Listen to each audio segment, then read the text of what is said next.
салом тамошобинони гиромӣ, хуш омадед ба шабакаи мо. имрӯз мо шуморо бо муҳимтарин хабарҳои рӯз ошно мекунем. баҳси душанбе бо Москав боз ҳам бар сари фурудгоҳ ва эҳтимоли маъни парвозҳои ҳавопаймоҳои ширкати Тоҷикистон ба Русия. Москав ба душанбе нома ирсол намуда, дар он иҷозати бечунучарои парвозҳои ҳавопаймоҳои ширкати Ямалро аз фурудгоҳи Жуковский талаб кардааст. дар вазорати нақлиёти Тоҷикистон фишори мақомоти авиатсионии Русия дар робита ба роҳандозии хатсайрҳо аз фурудгоҳи Жуковскийро номақбул мешуморанд. аз ҷумла дар бораи ширкати ҳавопаймоии Ямал сухан меравад, ки иҷозати парвозҳо ба Тоҷикистонро мунтазир нашуда ба фурӯши билетҳо ба хатсайри душанбе оғоз кардааст. аз вазорати нақлиёти Тоҷикистон ба Азия Плюс дар ин бора иттилоъ доданд, ки санаи 21 декабр Москав ба душанбе нома ирсол намуда, дар он иҷозати бечунучарои парвози ҳавопаймоии ширкати Ямалро аз фурудгоҳи Жуковский талаб кардааст.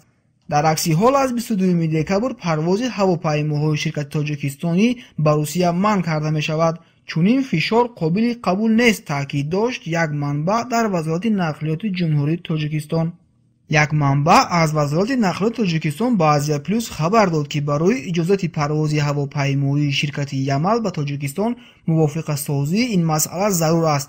аз ҷумла гирифтани иҷозати истифодабарӣ барои парвозҳо лозим буда, ин расмиёт 45 рӯзро дар бар мегирад, аммо ширкати Ямал дастрасии иҷозати расмиро мунтазир нашуда, худ сарона ба фурӯши билетҳо шурӯъ кардааст. воситаҳои ахбори умум менависанд, ки рӯзи сешанбе 20 декабр бо ҳавопаймоии ширкати Ямал аз фурудгоҳи Жуковский бояд беш аз 100 нафар ба Душанбе парвоз мекард, аммо бинобар сабаби мавҷуд набудани иҷозати мақомоти Тоҷикистон, парвоз тариқи ин хатсайр боздошт шуда, мусофирон дар меҳмонхонаҳо ҷой карданд. вазорати нақлиёти Русия мақомоти авиатсионии Тоҷикистонро бо он айбдор мекунад, ки бо манъи парвози ҳавопаймоҳои ширкати Русия, Тоҷикистон тавофуқҳои ҳосилшудаи ҳар ду кишварро риоя намекунад. дар ин масъала Тоҷикистон доир ба баробарҳуқуқӣ ҳарф мезанад. ин масъала мавриди баррасӣ қарор дорад. баъзе ҳолатҳоро бо назардошти усули баробарҳуқуқӣ мувофиқа кардан зарур аст, гуфта буд ба Азия Плюс рӯзи сешанбе вазири нақлиёти Тоҷикистон Шералӣ Ганҷалзода. дар тирамоҳи соли равон баҳси анҷом додани парвозҳо аз фурудгоҳи Жуковский ба шаҳрҳои Тоҷикистон ба як таниши ҷиддӣ байни Москву Душанбе овард. то чанд моҳи пеш парвозҳо байни шаҳрҳои Тоҷикистону Русияро аз ҷониби Тоҷикистон ширкатҳои Тоҷик Эр ва Сомон Эр ва аз ҷониби Русия ширкатҳои Уральские авиалинии, Россия, Сибир ва Ютейр анҷом медоданд. дар моҳи августи соли 2016 идораи Россавиатсия боз ба 3 ширкат Вим Авиа, Ямал ва Уральские авиалинии иҷозати анҷоми парвозҳо ба Тоҷикистон аз фурудгоҳи Жуковскийро дод. душанбе исрор меварзид, ки бар асоси созишномаи ҳамкориҳои авиатсионӣ парвозҳо аз ин фурудгоҳ низ бар асоси баробарии тарафҳо анҷом дода шаванд, яъне таносуби парвозҳо байни ду кишвар миёни ширкатҳои Русия ва ширкатҳои Тоҷикистон риоя шаванд.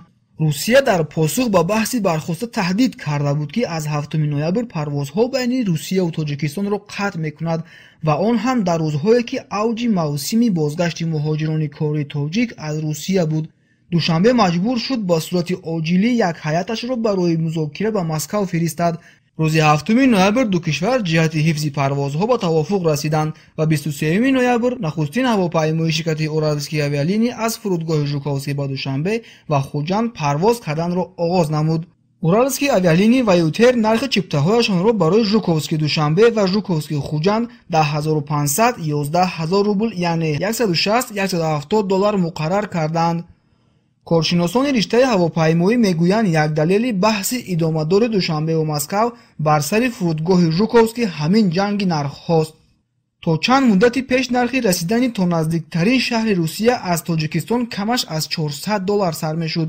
ширкатҳои ҳавопаймоии Тоҷикистон дар тарҳрезии сиёсати худ бар ҳифзи нархҳои баланд такя мекарданд, вале дар солҳои охир дар бозори ҳавопаймоӣ ҳарчи бештар ширкатҳое ба мадди аввал мебароянд, ки бо нархи арзон муштариёнро ба тарафи худ мекашанд. Вим Авиа, Ямал ва Уральские авиалинии ҳар се ширкате, ки барои анҷоми парвозҳо аз фурудгоҳи Жуковский аз ҷониби Русия иҷозат гирифтаанд, ширкатҳои лоукостер, яъне арзонфурӯш ба шумор мераванд ва рақобат бо онҳо барои ширкатҳои тоҷикӣ чандон осон нест. جلسه خیلی مهمی تاجیکستان و ازبکستان روز 26 دکبر در شهر دوشنبه اجلاسیه نوبتی کمیسیه همکاری‌های تاجیکستان و ازبکستان دایر می‌شود. این نخستین چنین مذاکرات سطحی بلند دو کشور همسایه بعد رسما به مقام پرزیدنت ازبکستان نشستن شفقت میرزیویف میباشد. با گفته منابع اخبار در حکومت تاجیکستان هیئت تاشکند را در مذاکرات هفته آینده در دوشنبه معاون سروزیر ازبکستان رستم عظیموف و هیئت تاجیکستان را معاون اول سروزیر این کشور دولتعلی سعید راهبری میکنند. انتظار میرود در جلسه نوبتی کمیسیه دولتی همکاری‌های تجارتی و اقتصادی تاجیکستان و ازبکستان یک سلسله مسائل مهم جمع شده در روابط دو کشور همسایه بررسی شود. از جمله انتظار می‌رود که دوشنبه با تاشکند در این نشست پیرامون مسئله روای نقلیات زمینی با شمول اتوبوس‌ها و قطارهای راه آهن به توافق برسند. یک منبع با جریان مذاکرات تاشکند و دوشنبه روز 20 دکبر به اخبار گفت امیدواری‌ها از نشست نوبتی کمیسیه نظر به جلسه‌های قبلیش خیلی بیشتر است، چونکه فضای روابط دو کشور در ماه‌های اخیر به طور قابل ملاحظه به سمت مثبت تغییر یافته است. تاجیکستان و ازبکستان در چند ماه اخیر چندین مسئله‌های را که بحثشان سالها باز ادامه داشت حل کردند. شما دیدید که در مورد آغاز دوباره پرواز هواپیماها بین دوشنبه و تاشکند توافق حاصل شد. عبور از گذرگاه‌های مرزی آسان‌تر شد. مهم از همه فضا دیگر شده است. مناسبت و برخورد به ضرورت حل مشکلات موجوده دیگر شده است. از این لحاظ نشست دوشنبه خیلی مهم و حتی سرنوشت ساز است، چونکه سمت مناسبت‌های آینده ما را باید روشن کند. در پایان ماه نوامبر بین تاجیکستان و ازبکستان پروتکل امضا شد که بر اساس آن باید الکی از ماه ینوار سال 2017 بین تاشکند و دوشنبه هفته دو مرتبه هواپیماها پرواز کنند. یک پرواز را شرکت ازبکستان هوا اویلری و یکی از دیگر را سامون ایر تاجیکستان انجام خواهد داد. انتظار می‌رود در آغاز سال آینده در دوشنبه یک نمایشگاه بزرگ مال‌های ازبکستان آغاز به کار کند. ازبکستان از جمله می‌خواهد برای فروش ماشین‌هایش در بازار تاجیکستان راه گشاید. همچنین در ماه ینور در دوشنبه برای نخستین بار همایش صاحبکاران تاجیک و ازبک برگزار شود. ازبکستان هنوز در سال 1992 پرواز هواپیماها با تاجیکستان را قطع کرد. سال بعد روای اتوبوس‌ها و از میان سالهای 2000 حرکت قطارهای مسافرکش نیز بین دو کشور قطع شد.